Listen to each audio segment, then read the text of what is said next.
অভয়ারণ্য উচ্ছেদ অভিযান ঘিরে জনতা পুলিশ ভয়াবহ সংঘর্ষ। পুলিশের গুলিতে মৃত অন্তত 2000 গ্রামবাসী একজোট। দখলদারদের উচ্ছেদ ঘিরে রণক্ষেত্র হয়ে উঠল আসাম। জানা গিয়েছে, উচ্ছেদ অভিযান ঘিরে পুলিশের সঙ্গে সংঘর্ষে জড়ান দখলদাররা। পাল্টা পুলিশ গুলি চালালে একজনের মৃত্যু হয়, গুরুতর জখম আরো দুজন। আহত অবস্থায় হাসপাতালে ভর্তি বেশ কয়েকজন পুলিশ কর্মীও। গোটা ঘটনায় সুর চড়িয়েছেন আসামের মুখ্যমন্ত্রী হেমন্ত বিশ্ব শর্মা। সাফ জানিয়েছেন, সরকারি আধিকারিকদের উপর যারা আক্রমণ করেছে তাদের কাউকে ছাড়া হবে না, কঠোর শাস্তি দেওয়া হবে।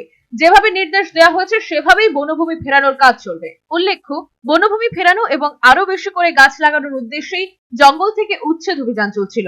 সেখানে সংঘাত সত্ত্বেও উচ্ছেদ অভিযানের পক্ষে অনড় হেমন্ত। পুলিশের তরফে জানানো হয়, অন্তত 2000 গ্রামবাসী একজোট হয়ে তেড়ে আসে।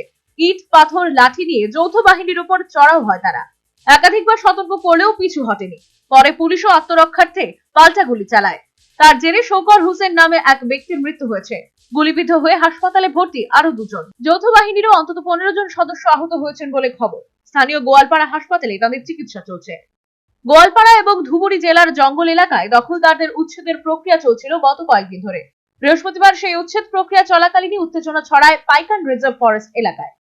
পুলিশ এবং বন দপ্তরের যৌথ বাহিনী উচ্ছেদ অভিযান শুরু করতেই বিপত্তি। জানা গিয়েছে, গত কয়েকদিন ধরে ওই জঙ্গল এলাকায় বেশ কিছু বাড়ি এবং অন্যান্য নির্মাণ ভেঙে দেওয়া হয়েছে। যাদের বাড়ি গুড়িয়ে দেওয়া হয়েছে তারা তাঁবু খাটিয়ে ওই জঙ্গলে বসবাস করছিলেন।